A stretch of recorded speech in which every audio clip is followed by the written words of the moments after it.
കുന്നിന് മുകളിൽ എവിടെയോ തീയാളുന്നുണ്ട്. അത് അടയാളമാണ്. നമ്മൾ ഹാത്തിമിന്റെ നാട്ടിലെത്തിയിരിക്കുന്നു.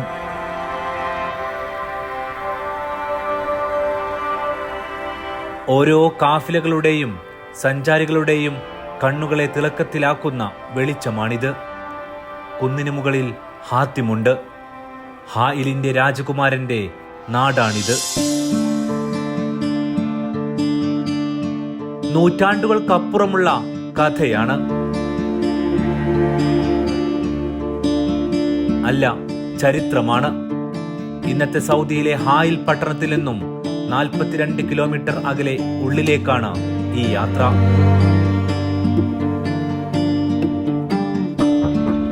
കുന്നുകൾ പരന്നു കിടക്കുന്ന നാടാണ് ഹായിൽ. സൗദിയുടെ ഒത്തനടുക്കുള്ള പ്രവിശ്യ. അതിന്റെ നെഞ്ചിലെ കുന്നുകൾക്കിടയിലൊരു ഗ്രാമമാണ്. 1001 രാവുകളിൽ തെളിഞ്ഞു മറഞ്ഞ അതേ നാട്ടിലേക്ക് തന്നെ.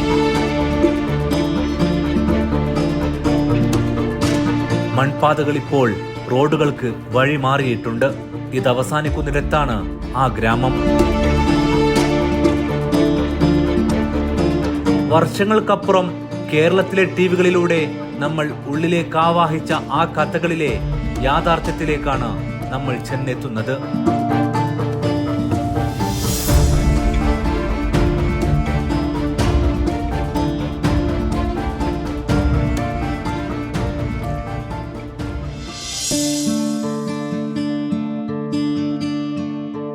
നുഫൂദ് മരുഭൂമി കഴിഞ്ഞാൽ പിന്നെ കുന്നുകൾ നിരനിരയായി നിൽക്കുന്ന ഹായിൽ പ്രദേശമാണ്. അതിനിടയിലൂടെ എത്തുന്ന സഞ്ചാരികൾക്ക് വഴിതെറ്റുക സ്വാഭാവികമായിരുന്നു. അങ്ങനെ എത്തുന്നവർക്കെല്ലാം കാവലായി ഈ കുന്നിന് മുകളിൽ ഒരാൾ കാത്തിരുന്നിരുന്നു. അദ്ദേഹത്തിന്റെ പേരാണ് ഹാത്തിം അൽ തായി.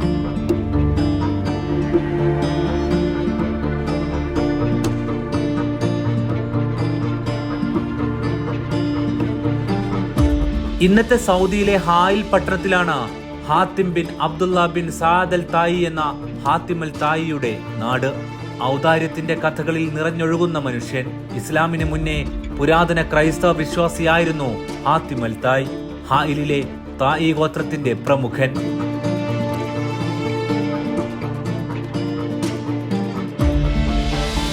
ഷമ്മാറിന്റെ ഭരണാധികാരി, കവിയും ധൈര്യശാലിയുമായിരുന്നു ഹാത്തിം അൽ തായ്.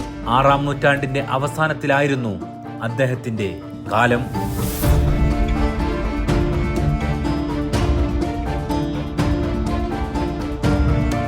ഹിന്ദി അടക്കമുള്ള നിരവധി ഇന്ത്യൻ ഭാഷകളിൽ അദ്ദേഹത്തെക്കുറിച്ചുള്ള കഥകൾ ഉണ്ടായിട്ടുണ്ട്. പ്രത്യേകിച്ചും സിനിമകളുടെ ചരിത്രം നോക്കിക്കഴിഞ്ഞാൽ നമുക്ക് കാണാൻ പറ്റും. 50കളിലും 60കളിലും 70കളിലുമൊക്കെ ഹിന്ദിയിൽ ഹാത്തിം തായി എന്ന പേരിൽ സിനിമകൾ ഇറങ്ങിയിട്ടുണ്ട്. അതിനുശേഷം കഴിഞ്ഞ ഒരു 10 വർഷത്തിനുള്ളിൽ തന്നെ 2ഓളം TV പരമ്പരകൾ നമ്മുടെ നാട്ടിൽ ഇതുമായി ബന്ധപ്പെട്ട് ഇറങ്ങുകയുണ്ടായി. അറേബ്യൻ ചരിത്രം പഠിക്കാൻ ആഗ്രഹിക്കുന്ന ആളുകളെ സംബന്ധിച്ചിടത്തോളം വളരെ പ്രാധാന്യമർഹിക്കുന്ന ഒന്നാണ് ഹാത്തിം തായിയുടെ ചരിത്രം.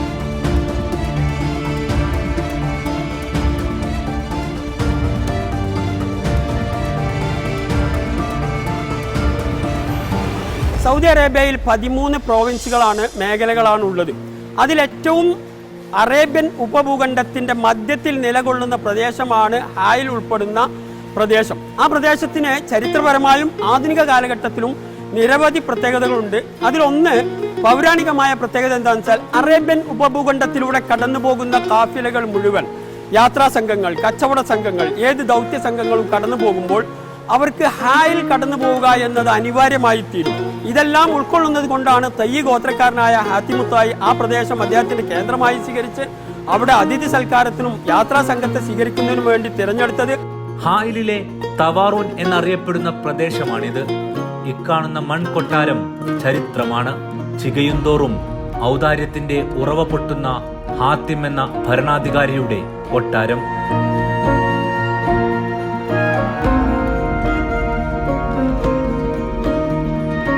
ഇന്ന് ആ പ്രദേശത്തിന്റെ തയ്യി ഗോത്രം എന്നാണ്, തയ്യി പ്രദേശം എന്നാണ് അതിനറിയപ്പെടുന്നത്.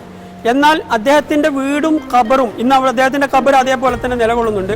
ആ നിലകൊള്ളുന്ന പ്രദേശത്തിന്റെ പേര് തവാറുൻ എന്ന മലമ്പ്രദേശങ്ങളാണ്. ഈ തവാറുൻ പ്രദേശത്താണ് അദ്ദേഹത്തിന്റെ വീടും അദ്ദേഹത്തിന്റെ ഖബറും ഉള്ളത്.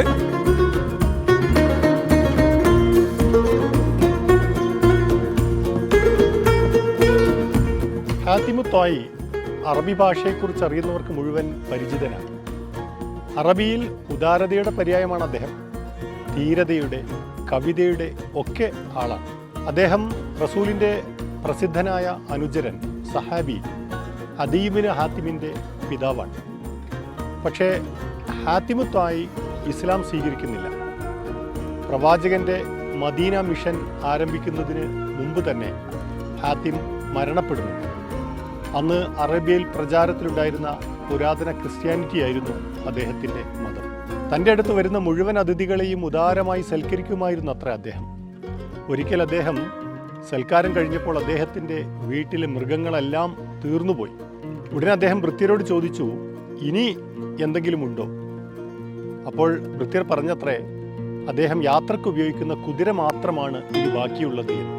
അപ്പോൾ അവിടെ എത്തിച്ചേർന്ന അതിഥികളെ സൽക്കരിക്കുന്നതിന് വേണ്ടി ആ കുതിരയെ അറുത്ത് സൽക്കാരമുണ്ടാക്കാൻ അദ്ദേഹം പറഞ്ഞു എന്നാണ് കഥ.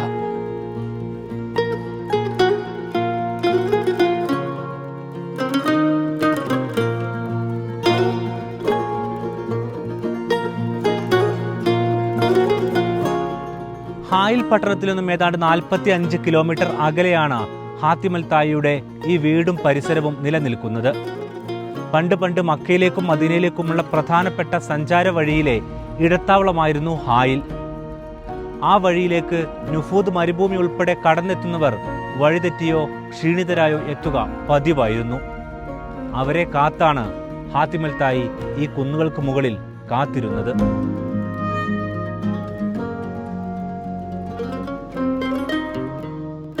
മലമുകളിൽ തീ കത്തിക്കുന്നത് പുരാതന അറേബ്യൻ സംസ്കാരമനുസരിച്ച് അതിഥികളെ ക്ഷണിക്കുന്നതിന്റെ അടയാളമാണ്.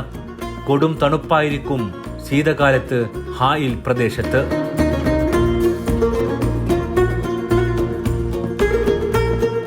മലമുകളിൽ തീ കത്തിക്കുന്നത് പൗരാണിക അറബി സംസ്കാരമനുസരിച്ച് അതിഥികളെ ക്ഷണിച്ചു വരുത്തുക എന്നതാണ് അതുകൊണ്ട് ഉദ്ദേശിക്കുന്നത്.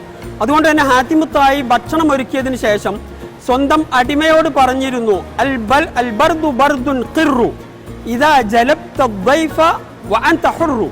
അപ്പൊ കൊടും തണുപ്പാണ് ഈ പ്രദേശം, അതുകൊണ്ട് നീ അതിഥികളെ ക്ഷണിച്ചു വരുത്തുകയാണെങ്കിൽ അക്കാരണത്താൽ ഞാൻ നിന്നെ അടിമ മോചനം ചെയ്ത് നിന്നെ സ്വതന്ത്രനാക്കും.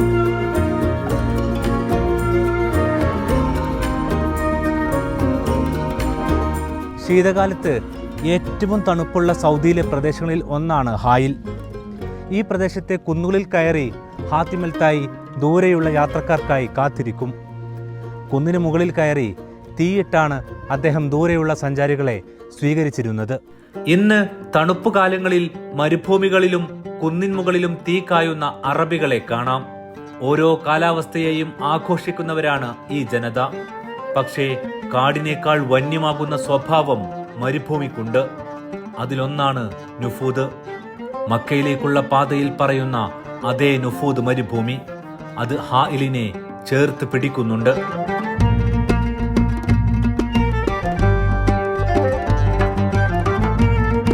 ഹായിലിന്റെ തൊട്ടടുത്ത പ്രദേശമാണ് ഒരുപക്ഷെ നമുക്കറിയാവുന്ന പോലെ അൽ ജൗഫ് എന്നതൊക്കെ.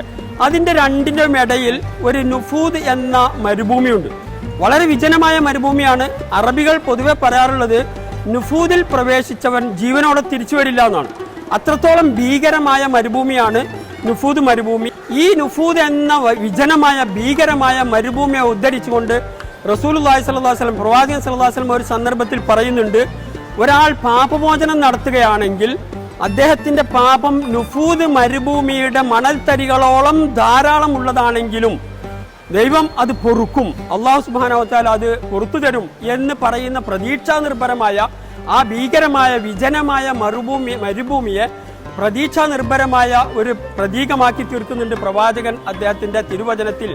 നുഫൂദ് മരുഭൂമി കാണാൻ ഹാത്തിം കയറിയിരുന്ന കുന്നിൻ മുകളിലേക്ക് കയറിയാൽ മതി. മുന്തിരി വിളയുന്ന നാടാണ് ഹായിൽ. മുന്തിരി വീഞ്ഞുമായി സഞ്ചാരികളെ സ്വീകരിക്കുന്ന ഹാത്തിം അവരെ ഊട്ടിയുറക്കിയേ പറഞ്ഞു വിടാറുള്ളൂ.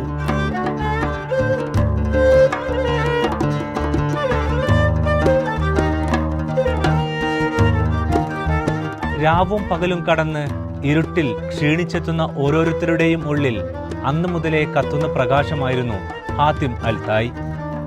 നുഫൂദ് മരുഭൂമിക്കപ്പുറം ദൂരെ ദൂരെ മലകൾക്ക് മുകളിൽ അയാൾ സഞ്ചാരികളെയും കാത്തിരിക്കുമെന്ന് ഓരോ യാത്രക്കാരനും അറിയാമായിരുന്നു. അന്നു മുതലേ അറേബ്യയുടെ അതിരുകൾ കടന്ന് പരന്നിരുന്നു ഹാത്തിം അൽ തായിയുടെ കഥകൾ. വരുന്നവരെയെല്ലാം ഊട്ടിയ ഹാത്തിം അവർക്ക് വിശ്രമിക്കാനും സംവിധാനമൊരുക്കും. ഉള്ളതെല്ലാം കൊടുത്തു തീരുമ്പോൾ അദ്ദേഹം വീണ്ടും വഴികൾ തേടും.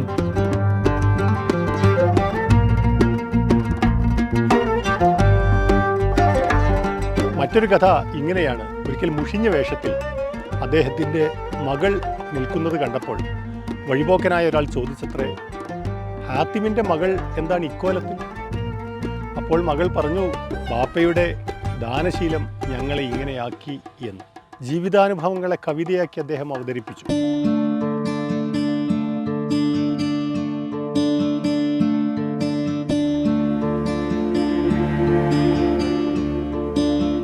പല ഭാഗങ്ങളും തകർന്നെങ്കിലും ഇന്നും ഹാത്തിം തായിയുടെയും കുടുംബത്തിൻ്റെയും വീടുകൾ സൗദിയിലെ ഹായിലിലുള്ള ഈ പ്രദേശത്തുണ്ട്. അദ്ദേഹം മികച്ച ഒരു കവി കൂടിയായിരുന്നു.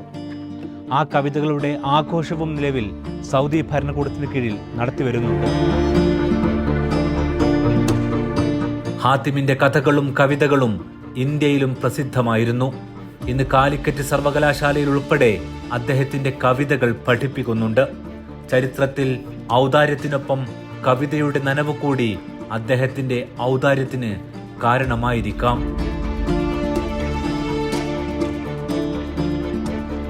പിൽക്കാലത്ത് വന്ന അറബി കവിതകളിൽ പോലും അബൂ തമാമിനെ പോലുള്ള അറബി കവിതകളിൽ ഹാത്തിം തായിയുടെ ഉദ്ധരിച്ചുകൊണ്ടാണ് ഔദാര്യത്തിന്റെ ഉപമകൾ പറയുന്നത്. ഇക്റാമു അംരിൻ ഫി സമാഹത്തി ഹാത്തിമി വഹിൽമി അഹ്നഫ വദകാഇ ഇയാസി എന്ന ഹാത്തിം തായിയുടെ ഉപമകളിൽ 4 പേരെ ഉപമിക്കുമ്പോൾ അതിലൊരാൾ ഔദാര്യത്തിന്റെ പ്രതീകമായി നിലകൊള്ളുന്നത് ഹാത്തിം തായി എന്ന ഈ ഔദാര്യത്തിന്റെ ഉപമയാണ്. ഹായിൽ ഇന്ന് സൗദിയിലെ പ്രധാന പ്രവിശ്യയാണ്. സൗദി അറേബ്യ രൂപീകരിക്കും മുമ്പേ അറബ് മേഖലയിലെ ഭരണം ഹായിൽ കേന്ദ്രീകരിച്ചായിരുന്നു. പുരാതന അറേബ്യൻ മാപ്പുകളിൽ തെളിയുന്ന പ്രദേശമാണിത്. ഇതുവഴി കടന്നുപോയവരെല്ലാം ലോകത്തിന്റെ വിവിധ ഭാഗങ്ങളിലേക്ക് കടന്നത് ഹാത്തിമിന്റെ ഔദാര്യത്തിന്റെ കഥകളുമായാണ്. അതങ്ങനെ പടർന്നുപോയി.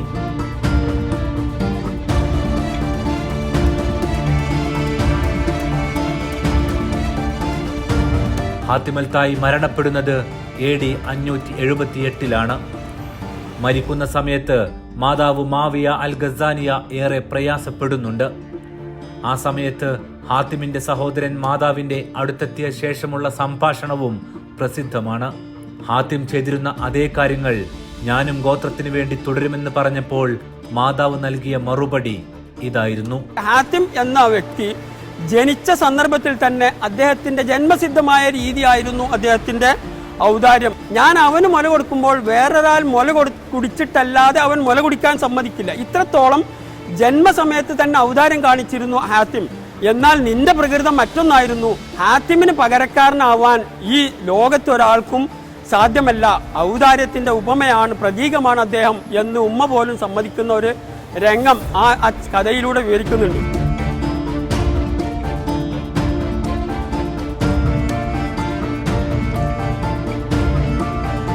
കാലങ്ങൾ കഴിഞ്ഞു. ഹാത്തിം അൽ തായി മരണപ്പെട്ടു. അവരുടെ കുടുംബത്തിന്റെ പിന്നീടുള്ള കഥ പക്ഷേ അധികമാർക്കും അറിയില്ല. അത് ആരംഭിക്കുന്നത് മദീനയിൽ പ്രവാചകന്റെ ഭരണം തുടങ്ങിയ ശേഷമാണ്. ഹാത്തിം അൽ തായിയുടെ കുടുംബം ഒരിക്കൽ മദീനയിലെത്തുന്നുണ്ട്. അതാണ് ബാക്കി ചരിത്രം. ഹാത്തിം അൽ തായിയുടെ മരണശേഷമാണ് അദ്ദേഹത്തിന്റെ കഥകൾ ഇസ്ലാമിക ലോകത്തും സജീവമാകുന്നത്. അതിന് കാരണമുണ്ടായിരുന്നു.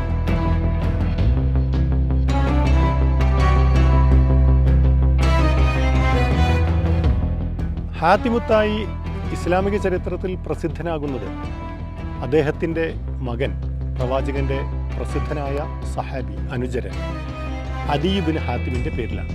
പ്രവാചകൻ സല്ലല്ലാഹു അലൈഹി വസല്ലമ ഹിജ്റ 8-ാം വർഷത്തിന് ശേഷം അദ്ദേഹത്തിൻ്റെ സ്വാധീനം അറേബ്യയുടെ വിവിധ ഗോത്രങ്ങളിലേക്ക് വ്യാപിപ്പിക്കാനുള്ള ശ്രമങ്ങൾ നടത്തിക്കൊണ്ടിരിക്കുന്നതിനിടയിൽ തൻ്റെ പൂർവിക മതത്തിൽ തന്നെ ഉറച്ചു നിൽക്കും എന്ന് തീരുമാനിച്ച അദീ അന്നത്തെ റോമാ സാമ്രാജ്യത്തിൻ്റെ ഭാഗമായിരുന്ന ഇന്നത്തെ സിറിയയിലേക്ക് പോവുകയുണ്ടായി. പക്ഷേ പുരാതന അറേബ്യൻ ക്രിസ്ത്യാനിറ്റി ആയിരുന്നു അദ്ദേഹം പിന്തുടർന്നത് എന്നതിനാൽ റോമൻ കത്തോലിക്ക മതത്തിന് കീഴിലുണ്ടായിരുന്ന റോമാ സാമ്രാജ്യത്തിന് കീഴിലുള്ള പ്രദേശത്ത് അദ്ദേഹത്തെ സംബന്ധിച്ചിടത്തോളം ജീവിതം ദുസ്സഹമായി തീർന്നു. അങ്ങനെ അദ്ദേഹം വീണ്ടും തിരിച്ച് അദ്ദേഹത്തിൻ്റെ പ്രദേശത്തേക്ക് തന്നെ വരികയാണ്. അദ്ദേഹത്തിൻ്റെ പെങ്ങൾ അവർ പ്രവാചകൻ്റെ അടുത്ത് എത്തിപ്പെടുകയും തന്നെ സ്വതന്ത്രയാക്കണം എന്നാവശ്യപ്പെടുകയും ചെയ്തു. അങ്ങനെ നിരവധി സംഭാഷണങ്ങൾക്ക് ശേഷം പ്രവാചകൻ അവരെ സ്വതന്ത്രയാക്കുകയും അങ്ങനെ അവർ അദീയിനോട് ചെന്ന്, എന്താണ് ഒരു ഭീരുവിനെ പോലെ ഹാത്തിമിൻ്റെ മകൻ ഇങ്ങനെ ഒളിച്ചോടുന്നത്, ഞങ്ങളെ ആകെ ഈ നാണക്കേടിലാക്കി കഴിഞ്ഞല്ലോ എന്ന് പറഞ്ഞുകൊണ്ട് അവർ മദീനയിൽ പോയി പ്രവാചകനെ കാണാൻ അദീനെ പ്രേരിപ്പിച്ചു എന്നും അങ്ങനെ അദീയ് പ്രവാചകന്റെ അനുചരനായി തീർന്നു എന്നുമാണ് ചരിത്രം. ഇതിന്റെ വിശദമായ ചരിത്രം ഇങ്ങനെയാണ്. പ്രവാചകൻ സല്ലല്ലാഹു അലൈഹി വസല്ലമയുടെ കാലഘട്ടത്തിൽ തന്നെയാണ്, മദീന കാലഘട്ടത്തിലാണ്. അന്ന് അലി റളിയല്ലാഹു അൻഹുവും അദ്ദേഹത്തിന്റെ കൂടെ ഉക്കാശത്ത് ബിൻ മുഹ്സിൻ എന്ന പ്രസിദ്ധനായ മറ്റൊരു സഹാബിയുമാണ് ഹായിലേക്കുള്ള നീക്കം നടത്തിയത്. അങ്ങനെ ഹായിൽ തയ്യ് ഗോത്രത്തിന്റെ പൂർണ്ണമായ അധീനത ഇസ്ലാമിന്റെ കീഴിൽ വരികയും ഹായിൽ ഇസ്ലാമിന്റെ അധീനതയിൽ വരികയും ചെയ്യുന്ന സന്ദർഭത്തിൽ അവിടെ നിന്ന് ഇസ്ലാമിലേക്ക് കടന്നു വന്ന രണ്ട് പ്രമുഖരായ ഹാത്തിം തായിയുടെ മക്കളായ രണ്ടു പേരാണ്. ഒരാൾ അദി ഇബ്നു ഹാത്തിം എന്ന വ്യക്തിയും രണ്ടാമത്തെ ആൾ അദ്ദേഹത്തിന്റെ മകളായ സഫാനയുമാണ്. പ്രവാചകന്റെ കാലഘട്ടത്തിൽ തന്നെ ഹായിൽ മദീന ഭരണത്തിന് കീഴിൽ വരുന്നുണ്ട്. ഇസ്ലാമിലെ ഖലീഫയായിരുന്ന അലിയാണ് ഹായിൽ പ്രവാചകന്റെ കാലത്ത് കീഴടക്കുന്നത്. ആ സമയത്ത് ഹാത്തിമിന്റെ മകൾ സഫാന തടവുകാരിയായി പിടിക്കപ്പെടുകയും മകൻ അദിയ് പ്രവാചകന്റെ പട വരുന്നതറിഞ്ഞ് രക്ഷപ്പെടുകയും ചെയ്തെന്ന് ചരിത്രം പറയുന്നു. ധൈര്യശാലിയായിരുന്നു ഹാത്തിം. മദീനയിൽ നിന്നും പടയെത്തിയതോടെ പേടിച്ചോടിയ അദീൽ ഇബ്നു ഹാത്തിമിന്റെ കഥ ആ കുടുംബത്തിന് ചീത്തപ്പേരായി. ഇക്കാണുന്ന കോട്ട പോലെ അവരുടെ പ്രതാപം തകർന്നു പോയെന്ന് അവർ വിശ്വസിച്ചു. പിന്നാലെ ബാക്കി കഥ നടക്കുന്നത് സിറിയയിൽ വെച്ചാണ്. പ്രവാചകന്റെ മദീനയിലെ സദസ്സിൽ വെച്ച് സഫാന താൻ ഹാത്തിമിന്റെ മകളാണെന്ന് പ്രവാചകരെ അറിയിക്കുന്നുണ്ട്. അവിടെ വെച്ച് തനിക്ക് തിരികെ പോകണമെന്ന് സഫാന വാശി പിടിച്ചു. മദീനയിൽ നിന്നും ഹായിലിലേക്ക് ഒറ്റക്കൊരാൾക്ക് ധൈര്യപൂർവ്വം പോകാവുന്ന കാലമല്ലായിരുന്നു അത്. സുരക്ഷിതമായ സംവിധാനം ഒരുങ്ങും വരെ കാത്തിരിക്കാൻ പ്രവാചകൻ പറഞ്ഞു. ആ താമസ സമയത്തിനിടയിലാണ് അവർ ഇസ്ലാം പഠിക്കുന്നതും പ്രവാചകരുടെ അനുചരയായി മാറുന്നതും. പിന്നീടുള്ള സംഭവങ്ങൾ ഇങ്ങനെ ചുരുക്കി പറയാം.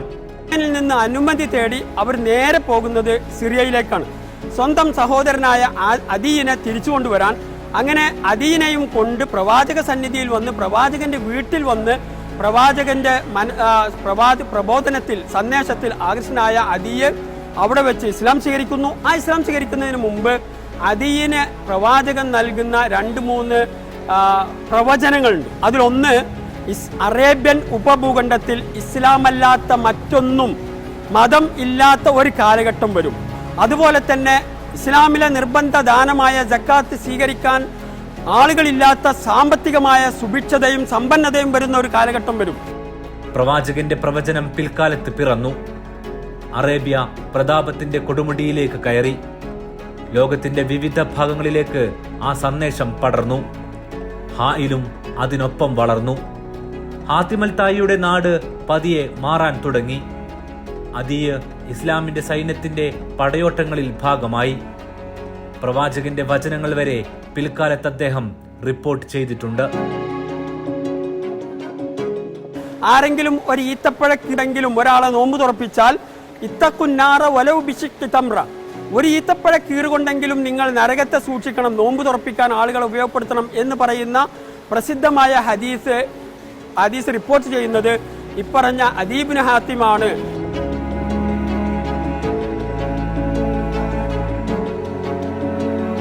ഹാത്തിം തായിയുടെ കുടുംബം അന്തിയുറങ്ങുന്നത് അദ്ദേഹത്തിന്റെ വീടിനോട് ചേർന്നുള്ള ഈ ഖബറിടത്തിലാണ്. അദ്ദേഹത്തിന്റെ മക്കളും മരുമക്കളുമെല്ലാം പിന്നീട് ഇസ്ലാമിന്റെ ഭാഗമായി. അതോടൊപ്പം അവർ പിന്നീട് പല ഗോത്രങ്ങളും വിഭാഗങ്ങളുമായി ഹായിലിന്റെ വിവിധ ഭാഗങ്ങളിലേക്ക് പടർന്നു.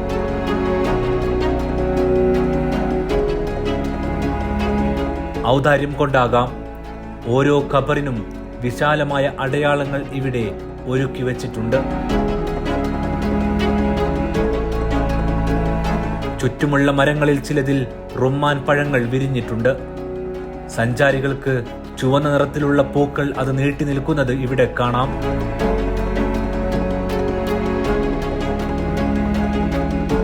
തുവാറൂൻ ഗ്രാമത്തിന്റെ ഔദാര്യത്തിന്റെ ചരിത്രം പതിയെ ഹായിൽ പട്ടണത്തിന് ലഭിച്ചു. പിൽക്കാലത്ത് ഹജ്ജിനുള്ള സംഘങ്ങളുടെ ഇടത്താവളമായും സഞ്ചാരികളുടെ കേന്ദ്രമായും ഹായിൽ മാറി.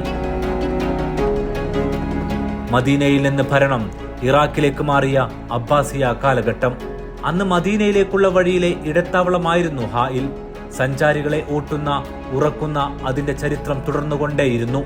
അങ്ങനെ ഹാജിമാർക്കായി ഒരുക്കിയ വിശാലമായ കോട്ടകളും കൊട്ടാരങ്ങളും കുളങ്ങളുമെല്ലാം മരുഭൂമിയിലെ അടയാളങ്ങളായി ഇന്നും ഇവിടെ കാണാം. ഇവിടെ പ്രസിദ്ധമായ ഒരു മലയുണ്ട്. ഹാത്തിം സഞ്ചാരികളെ സ്വീകരിച്ചതായി കരുതുന്ന മല. അതിനു മുകളിൽ ഇതുപോലെ വെളിച്ചം പരത്തുന്ന ഒരു റിസോർട്ടാണ്. ഹാത്തിം വ്യൂ എന്നാണ് ഈ ഹോട്ടലിന്റെ മുകൾ ഭാഗത്തിന് പേര്.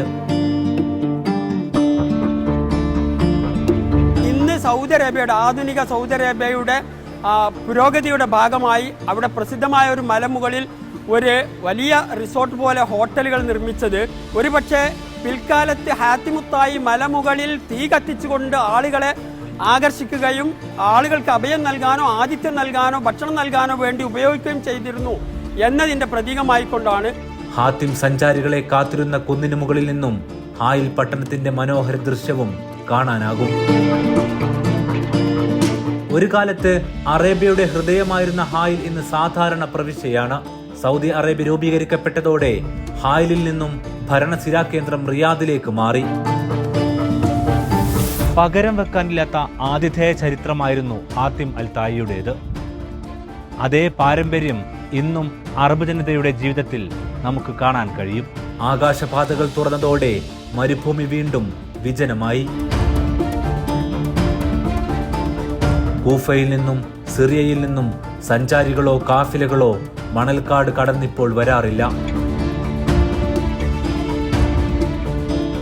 മറ്റുള്ളവരുടെ സന്തോഷത്തിൽ ആഘോഷിച്ച മനുഷ്യനായിരുന്നു ഹാത്തിം. മണൽക്കാറ്റ് വീശേണ്ട നുഫൂദ് മരുഭൂമി പോലും ആ കഥകൾ ഓർത്താകാം ഹാത്തിമിന്റെ ഖബറിനപ്പുറം ശാന്തമായി ഉറങ്ങുന്നുണ്ട്.